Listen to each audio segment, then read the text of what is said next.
Algo pasa na casa do lobo. Na bosque todo parecía tranquilo. Os animales vivían felices nas súas casas. Pero unha mañá algo pasou.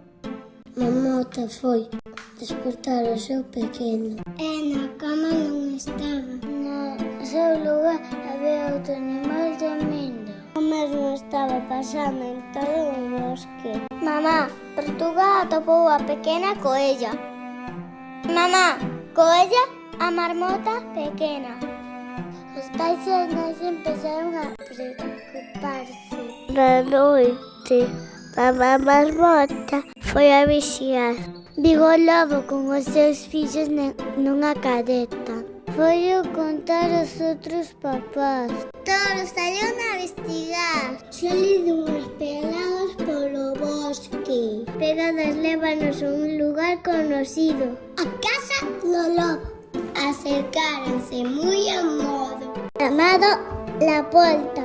O porto abriu a pouco. Algo inesperado había dentro. ¿Qué pasa aquí? Solo quería contar historias. O lobo solo quería ter amigos. Desde aquela, moitas familias van á casa do lobo pola noite. E comeza a maxia.